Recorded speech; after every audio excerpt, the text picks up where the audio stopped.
ये शेर हैं, ये गीदड़ों की तरह नहीं है। अब भीड़ तो संसद में भी बहुत है, कोई इंसानियत की बात होती है।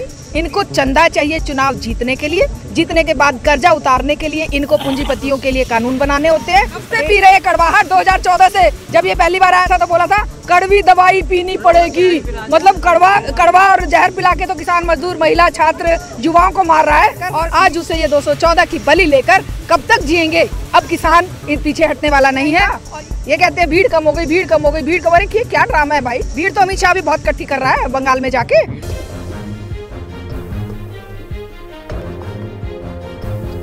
प्रिंसिपल आपका हाँ, प्रिंसिपल, हाँ।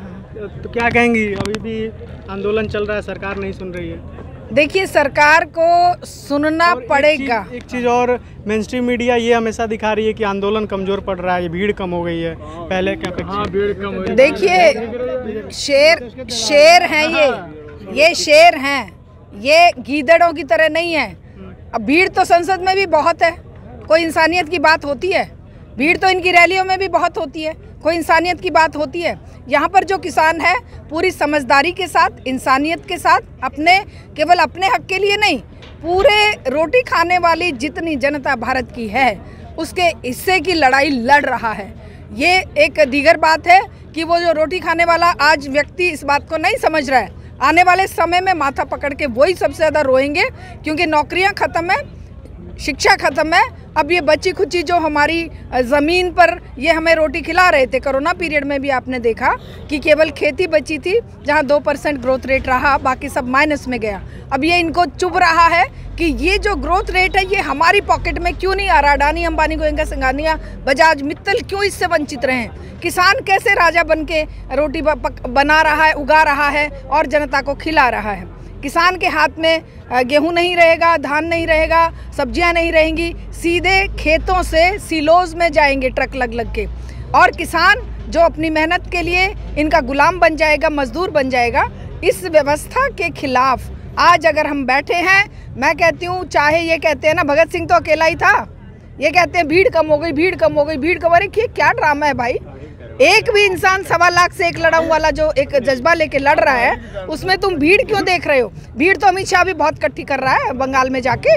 उस भीड़ का क्या बनने वाला है? वो भीड़ जो तुम खड़ी करते हो एक तरह से लोगों की जान लेने के लिए, यहाँ तो ये जीवन देने के लिए हम लोग जुटे हुए हैं। यहाँ तो हर किसान, हर एक बच्चे, छोटे बच्चे से भी आप पूछिए, बेटा क्यों आए हो?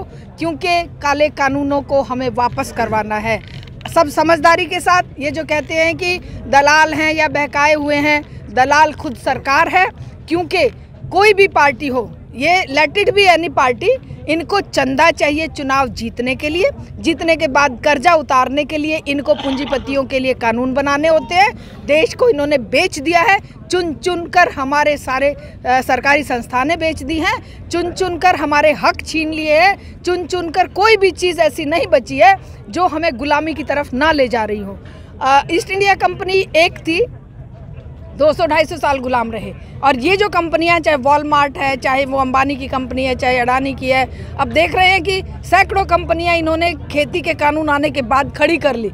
रिलायंस फ्रेश एक था, लेकिन अब आप देखेंगे कि कितना एग्रो इंडस्ट्रीज के लिए अडानी, अंबानी और कितने सारे उभर आए। पेट्रोल का दाम 100 पहुँच गया है, सेंचुरी मार ली है। भारतीय जनता पार्टी के नेता है मनोज तिवारी, उनका बयान आता है कि मोदी जी नहीं रहते तो 200 चला जाता है। हाँ, मोदी जी नहीं रहते तो शायद ये सारी दुनिया ख़त्म हो जाती, क्योंकि मोदी जी आए हैं तब से ये दुनिया जीने का वो सीख गई है। तो मोदी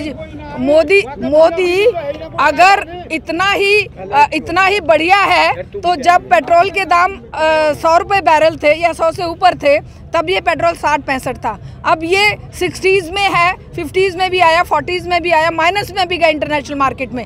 तब ये मोदी की जेब में जा रहा है, अडानी, अंबानी की, रिलायंस की जेब में जा रहा है। ये सारा जो टैक्स पेयर्स का पैसा है, इतना महंगा पेट्रोल है। एक तरफ वो हमारी गाड़ियों को कह रहे हैं 10 साल बाद गाड़ी नहीं चलेगी, वो कह रहे कड़वाहट थोड़ी पीनी पड़ेगी तभी। कब से पी रहे कड़वाहट? 2014 से, जब ये पहली बार आया था तो बोला था कड़वी दवाई पीनी पड़ेगी, मतलब कड़वा और जहर पिला के तो किसान, मजदूर, महिला, छात्र, युवाओं को मार रहा है। और मीठी गोली, मीठा जो शहद है, मीठा जो रस है, वो अडानी, अंबानी को पिला रहा है। वो अडानी, अंबानी के हिस्से डाल रहा है और बाहर की कंपनियों को दे रहा है। मरने की बात कही, 214 किसान शहीद हो गए हैं। अभी हाल ही में राहुल गांधी ने 2 मिनट का मौन व्रत धारण किया था सदन में।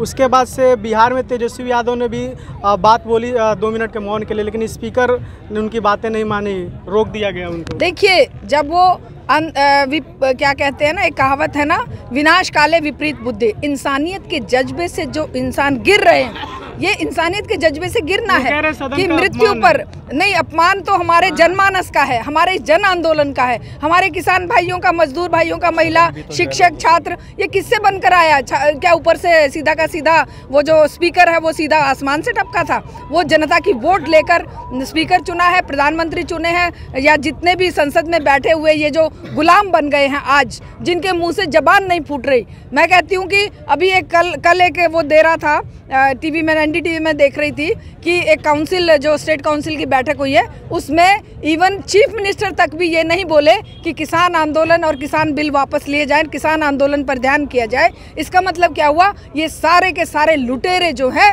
किसान और मजदूर की मेहनत का खाकर ये पलते हैं, और उसकी मेहनत को ठोकर मारकर आज उसे ये 214 की बलि लेकर कब तक जिएंगे? अब किसान पीछे हटने वाला नहीं है और ये एक जन आंदोलन का रूप ले चुका है। आज आप जानते हैं, अजीत सिंह जो भगत सिंह के चाचा थे, उनका जन्म दिवस है, जिन्होंने पगड़ी संभाल जट्टा आंदोलन शुरू किया था। और उस आंदोलन की जो धाराएं थी वो भी यही थी। वो जो कानून उस समय अंग्रेज़ों ने बनाए थे वो भी वही थे जो आज अंग्रेज़ों ने तो तब भी 3 महीने में वापस ले लिए थे। आज ये हमारी जो अंग्रेज़ों से भी बदतर सरकार है। क्यों उन्होंने वापस लेने पड़े थे? क्योंकि अंतर्राष्ट्रीय स्तर पर उनके ऊपर प्रेशर रहता था कि भाई ये जो ब्रिटिश सरकार है ये भारत में क्या कर रही है, क्योंकि भारत को उजाड़ दिया था एक तरह से खेती के मामले में। बंगाल, जो कि बंगाल, बिहार, उड़ीसा उस समय एक ही होता था, उसको उन्होंने बंजर बना दिया था, अकाल पड़ गए थे। तो अंतर्राष्ट्रीय स्तर पर आवाज़ उठने लगी थी कि ये जो ब्रिटिश सरकार है ये भारत को बर्बाद करके छोड़ेगी। तो इस मारे दबाव में आके वो कुछ कानून वापस ले लेते थे। लेकिन ये तो आज अंतर्राष्ट्रीय स्तर की साजिश का शिकार मेरा किसान और मजदूर और महिलाएं और छात्र हो रहा है। क्यों? क्योंकि गेट समझौते के तहत जो general agreement trade on tariff हुआ था, उसके अंतर्गत सारी चीज़ें, दंगल प्रस्ताव खेती के लिए हुआ था और बाद में सबको इकट्ठा करके इन्होंने WTO बना दिया, वर्ल्ड ट्रेड ऑर्गेनाइजेशन। उस वर्ल्ड ट्रेड ऑर्गेनाइजेशन की शर्तों के अनुसार ये सारी चीज़ें सौंपनी है विश्व के कॉरपोरेट घरानों को।